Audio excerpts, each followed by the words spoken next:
पाठोपाठ आपलं मनोगत व्यक्त करण्याकरता आपल्या टाळ्यांच्या गजरामध्ये या ठिकाणी मी निमंत्रित करतो सुहास पळशीकर. सुहास पळशीकर आपण सगळे जाणता ते राजकीय विश्लेषक आहेत आणि अभ्यासकही आहेत. आपल्या टाळ्यांच्या गजरामध्ये याच्यावरच लेख लिहितोय आणि त्यामुळे मला उदाहरणांसह हे माहिती आहे की साधासुद्धा गरीब प्राध्यापक जरी असला, बाकी समाजाच्या भानगडींमध्ये न पडणारा, पण त्याच्या PhD मध्ये जर कुणाला तरी नको असलेलं काहीतरी असलं तर तो गाळात जातो. असा आत्ताचा काळ आहे.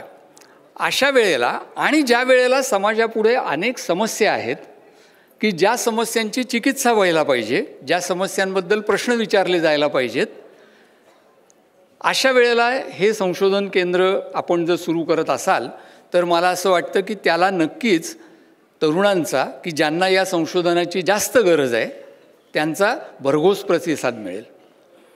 मी MA करायला पुण्यामध्ये आलो त्यावेळेला जयदेव गायकवाड यांच्याबद्दल मला अधूनमधून आणि इकडून तिकडून माहिती मिळाली आणि एका अर्थाने आमचा अप्रत्यक्ष परिचय झाला. आणि माझे दुसरे मित्र अरुण खोरे यांचा थेट परिचय झाला.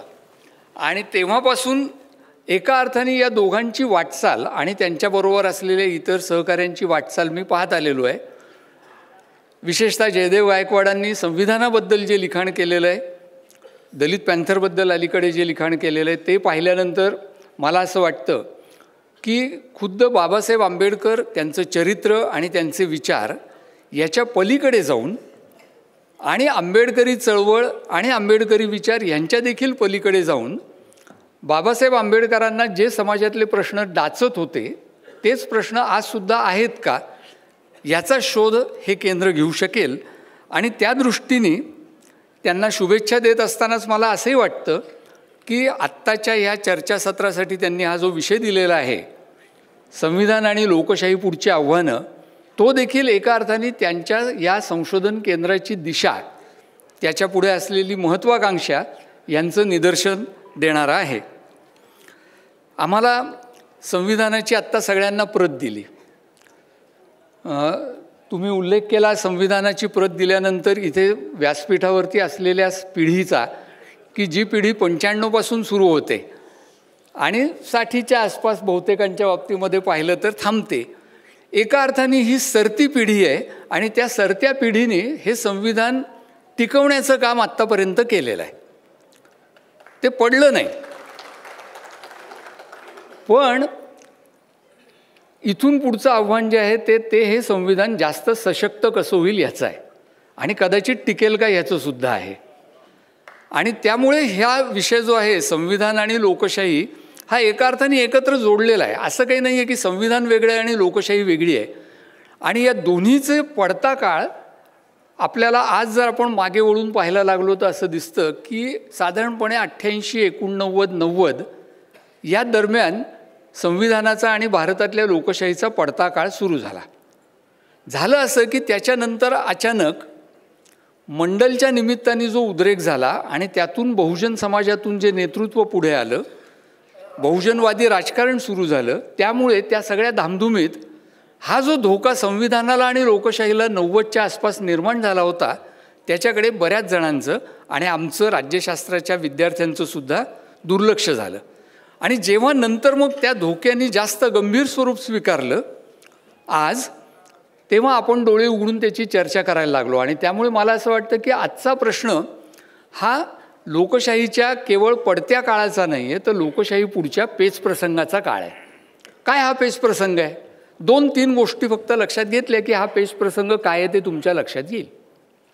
लोकशाही चालते ती नुसत्या निवडणुकांवर चालत नाही, तर त्याच्याबरोबर अनेक संस्थांचं एक जाळं असतं लोकशाहीमध्ये आणि त्या सगळ्या संस्था नीट आपापल्या मर्यादेत चालाव्या लागतात.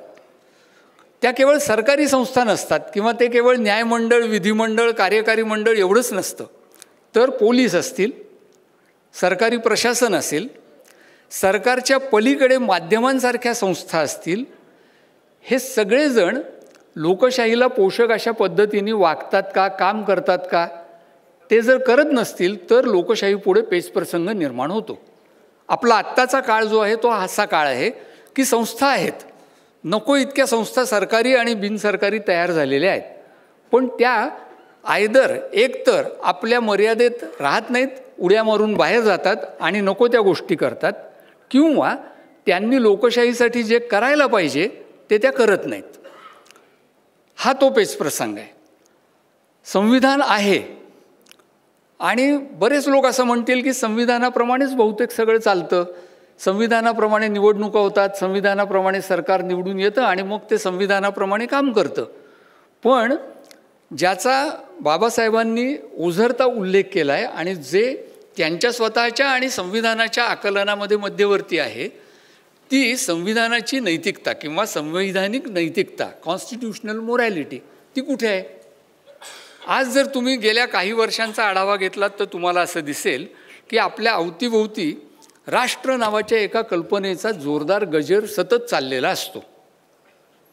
पण या संवैधानिक नैतिकतेमध्ये ज्या स्वातंत्र्य, समता आणि बंधुभाव या तत्वत्रयीचा उल्लेख केलेला आहे, ती असल्याशिवाय राष्ट्र कुठून येणार, ते कसं साकार होणार, हा विचार सहसा राज्यकर्ते, इतर राजकारणी म्हणजे विरोधी पक्ष, आमच्यासारखे अभ्यासक आणि तुमच्यासारखे नागरिक यापैकी कोणीच करत नाही. आपल्या सगळ्यांना 26 जानेवारीला प्रजासत्ताक दिन साजरा केला की बरं वाटतं की आपण आपलं कर्तव्य केलं. पण संवैधानिक नैतिकतेमध्ये स्वातंत्र्य, समानता आणि बंधुभाव या ज्या 3 गोष्टी आहेत, त्यांचं आपण नेमकं काय करतो आहोत ह्याचा विचार आज करण्याची गरज आहे. जो पेचप्रसंग आहे तो इथे येतो. त्याच्यातही स्वातंत्र्य आणि समानता याच्याबद्दल काही कायदे करता येतात, काही नियम करता येतात, काही तरतुदी करता येतात. पण शेवटी बंधुभाव ही अशी गोष्ट उरते की जिच्याशिवाय राष्ट्र शक्य होत नाही, पण ती कायदे करून लादताही येत नाही. आज सत्यशोधक समाजाचा वर्धापन दिन आहे म्हणून हा उल्लेख आवर्जून केला पाहिजे की ही परंपरा, असा विचार करण्याची, राष्ट्राच्या संदर्भात असा वेगळा अनवट विचार करण्याची परंपरा ही सत्यशोधक समाजाच्या स्थापनेपासून किंबहुना महात्मा फुलेंच्या विचारामधून आपल्याला मिळते. ज्याला एकमय समाज असं म्हणता येईल, तो एकमय समाज हा बंधुभाव असल्याशिवाय निर्माण होईल का? समानता असल्याशिवाय तो बंधुभाव निर्माण होईल का? हे प्रश्न आपल्या देशामध्ये 150 वर्षांपूर्वी विचारले गेले. पण स्वातंत्र्य मिळाल्यानंतर मात्र आपण त्या प्रश्नांकडे काही प्रमाणात का होईना दुर्लक्ष केलं. आपण असं मानलं की या सगळ्या गोष्टी होणार आहेत असं गृहीत धरलं. संविधान आल्यानंतर या सगळ्या गोष्टी होणार आहेत असं गृहीत धरल्यामुळे हा पेच प्रसंग तीव्र होत गेला. आणि आज आता अशी वेळ येऊन ठेपलेली आहे की पोकळ कल्पना आणि पोकळ गर्जना आपण सतत करतो राष्ट्राच्या. पण त्या राष्ट्राचा आत्मा असलेला इथला नागरिक जो आहे, त्या नागरिकाला स्वातंत्र्य, समानता आणि बंधुभाव याच्याबद्दल पुरेशी जाणीव करून देणं, त्यांचा व्यवहारामध्ये त्याला अनुभव येईल अशा प्रकारची व्यवस्था समाजामध्ये निर्माण करणं, याच्याकडे आपण दुर्लक्ष करतो. एक लक्षात घ्या की हा प्रश्न केवळ राजकीय नाही आहे. कदाचित या सगळ्या बोलण्यातनं तुम्हाला असं वाटेल की हे काहीतरी पक्षीय राजकारणाच्या दिशेने मी बोलतो आहे. पण आज आपला समाज ज्या अवस्थेमध्ये आहे, आणि आपला समाज म्हणजे भारतीय समाज म्हणून मी म्हणतो आहे, केवळ महाराष्ट्र असं नाही, त्याच्यात आपल्याला असं दिसतं की अगदी महात्मा फुल्यांनी ज्याचा प्राथमिक म्हणून उल्लेख केला आणि जिथून काम सुरू केलं, तो स्त्री पुरुष समानतेचा मुद्दा जरी घेतला तरीसुद्धा आपल्याला असं दिसतं की सर्वसाधारणपणे नावापुरतं स्त्रियांना समानता देण्याच्या पलीकडे व्यवहारामध्ये स्त्रियांना समान दर्जा देणं, समान प्रतिष्ठा देणं हे तर सोडाच, पण त्यांना किमान सुरक्षितता देणं एवढंही आपल्या समाजाला झेपत नाही. ते आपण करू शकत नाही, हे लक्षात घ्या. आणि ह्याच्यामध्ये केवळ राजकारणाचा दोष आहे असं नाही, तर तो समाजाचा दोष आहे की स्त्री पुरुष समानता हा 150 वर्षांपूर्वी महात्मा फुल्यांनी उठवलेला मुद्दा, की जो पुढे फुले आंबेडकरी चळवळीचा मध्यवर्ती मुद्दा राहिला, तो मुद्दा समाजामध्ये आज व्यवहारात मागे पडलेला आपल्याला दिसतो. तसंच बंधुभावाचा आपण विचार करतो त्यावेळेला दुसऱ्या कुणाकडे तरी बोट दाखवण्यापेक्षा याचा विचार आपण करायला पाहिजे की 2 धर्मांमधले संबंध किंवा 2 जातींमधले संबंध याच्यामध्ये आज किती तणाव आहेत, किती संशय आहे, किती अविश्वास आहे, हे आपल्याला का सांभाळता येत नाही आहे. लोकशाही जर इथे असेल आणि ती लोकशाही आम्ही गेली 75 वर्ष यशस्वीपणे राबवतो आहोत असं आपण जर म्हणत असलो तर आपल्याला ही जात आणि धर्म यांची दरी ओलांडता काय येत नाही, हा आजचा प्रश्न आहे. ही दरी ओलांडणं हा माझ्या मते केवळ राजकारणाचा नाही तर समाजापुढे असलेल्या आव्हानाचा भाग आहे. गावागावांमध्ये राज्यांमध्ये आपल्याला हे दिसतं की जातींमधले संबंध हे तणावाचे असतात. गावागावांमध्ये आणि राज्यांमध्ये आपल्याला हे दिसतं की धर्मांमधले संबंध हे तणावाचे असतात. असे तणावाचे संबंध असलेली लोकशाही ही किती खरी लोकशाही आहे हा प्रश्न ना आम्ही राज्यशास्त्राचे विद्यार्थी विचारत, ना राजकारणी लोक विचारत. आणि त्यामुळे नागरिकांच्या दृष्टीने निवडणुका झाल्या, मतदान झालं की सगळं आलबेल असतं. आपल्या देशातली लोकशाही ही जगातली सगळ्यात मोठी लोकशाही म्हणून सिद्ध होते. हे जी आत्मसंतुष्टता आहे ती आत्मसंतुष्टता की आपण ग्रेट आहोत, आपला समाज थोर आहे, आपल्याला मोठी परंपरा आहे, आपल्याकडे फुले आंबेडकरांचा वारसा आहे, ही सगळी आत्मसंतुष्टतेची लक्षणं सोडून देऊन जर प्रश्न विचारायला सुरुवात केली तर आपल्याला असं दिसतं की आपल्या लोकशाहीपुढे आज पेच प्रसंगाचा काळ उभा राहिलेला आहे. अशा काळामध्ये जर कशाची गरज असेल तर ती लोकशाहीचीच नव्याने पुनर्स्थापना करण्याची चळवळ आज उभारण्याची गरज आहे. ही जी आत्मसंतुष्टता आहे की आपल्या देशात लोकशाही आहेच, तिच्या पलीकडे जाऊन नव्याने लोकशाहीचे अर्थ लावणं, नव्याने लोकांना लोकशाहीमध्ये समाविष्ट करून घेणं आणि लोकशाहीची वाटचाल नव्याने पुढे चालू करणं, याच्यासाठीच्या चळवळीची आज गरज आहे. हा चळवळ शब्द उच्चारताना मला थोडी भीती वाटते आहे, कारण आत्ता सध्या आपलं सरकार म्हणजे भारत सरकार हे आत्तापर्यंत झालेल्या सगळ्या चळवळींचा अभ्यास करायची सूचना सरकारने दिलेली आहे. या चळवळी कशा होतात, का होतात, कोण करतं, त्यामुळे माझं नाव चळवळी करणाऱ्यांमध्ये गेलं तर पंचायत होईल. पण चळवळ म्हणजे आंदोलन केवळ नसतं हे लक्षात घ्या. चळवळ म्हणजे केवळ घोषणा देणं नसतं, चळवळ म्हणजे केवळ निदर्शनं करणं नसतं. चळवळ करणं याचा अर्थ कोणत्या तरी विचारांचा नांगर आधी पक्का असावा लागतो की आमचा हा लोकशाहीचा अर्थ आहे. त्याच्याप्रमाणे प्रशिक्षण करावं लागतं आपल्याबरोबर जे जातात. आणि म्हणून जयदेव गायकवाड आणि अरुण खोरे आणि हे सगळे सहकारी जे करतायत त्याचं मला महत्त्व वाटतं की त्यातनं प्रशिक्षण होणार आहे की चळवळ करणं याचा अर्थ जे पुढे सार्वजनिक जीवनात जातील किंवा न जातील, राजकारणात जातील किंवा न जातील, त्यांचं प्रशिक्षण करणं. आता आज तुम्हाला ऐतिहासिक वाटेल आणि त्यामुळे खोटं वाटेल अशी गोष्ट म्हणजे एकेकाळी राजकीय पक्ष त्यांच्या कार्यकर्त्यांचं प्रशिक्षण करायचं.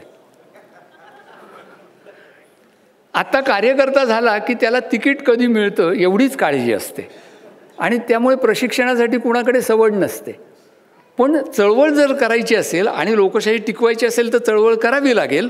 तर तुम्हाला आधी विचार व्यक्त करावे लागतील, ते मांडावे लागतील. ते विचार त्या चळवळीच्या मार्फत आपल्या कार्यकर्त्यांपुढे आणि नंतर समाजापुढे प्रशिक्षण देण्यासाठी म्हणून पसरवावे लागतील. जिथे जिथे अन्याय होतो तिथे निश्चितपणे प्रतिकार करावा लागेल आणि त्याच्यासाठीच्या लढाया उभ्या कराव्या लागतील. पण त्याचबरोबर मी मगाशी म्हटलं त्याप्रमाणे ही जी नवी लोकशाहीची चळवळ असेल तिला एक दिलजमाईचं राजकारणसुद्धा करावं लागेल. मी म्हटलं त्याप्रमाणे जातींमध्ये आज महाराष्ट्रातल्या गावागावांमध्ये जातींमध्ये तणाव आहेत. आज महाराष्ट्रातल्या गावागावांमध्ये धर्मामध्ये तणाव आहेत. त्याच्याबद्दल केवळ कुणाकडे तरी बोट दाखवून चालणार नाही, तर आपल्याला ह्याच केंद्राला आणि जे चळवळ करणारे असतील त्यांना असं म्हणावं लागेल की सगळ्यांना आम्ही एकत्र घेऊन बसतो आणि एकमेकांशी बोलतो. हे बोलण्याची सवड लोकशाही देत असते. याचं कारण शेवटी लोकशाही मी मगाशी म्हटलं त्याप्रमाणे केवळ निवडणुकांपाशी पूर्णविराम नसतो. लोकशाही याचा अर्थ शक्य तेवढ्या लोकांना किंवा सर्व नागरिकांना व्यवहारांमध्ये, सगळ्या सार्वजनिक व्यवहारांमध्ये समाविष्ट करून घेणं. समावेश, इन्क्लुजन हे लोकशाहीचं एक व्यवच्छेदक लक्षण असतं. तुमच्या लोकशाहीमध्ये सगळ्यांना तुम्ही समाविष्ट केलं आहे का, कुणाला तरी कोपऱ्यात बसवलं आहे, कुणाला तरी हद्दपार केलं आहे, ते तुम्हाला बघावं लागेल. ते समावेश करण्याची ताकद चर्चेमध्ये असते आणि म्हणून लोकशाहीमध्ये चर्चा, बोलणं आणि एकमेकांशी संवाद साधणं हे महत्त्वाचं असतं. जर दोन जातींमधला, दोन धर्मांमधला संवाद थांबला तर तिथे लोकशाही यशस्वी होऊ शकत नाही.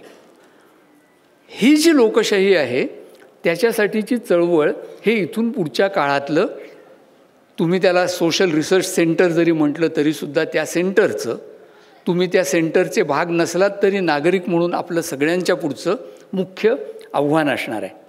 आणि एका अर्थाने हे आव्हान हे येत्या 25 वर्षांचं असणार आहे.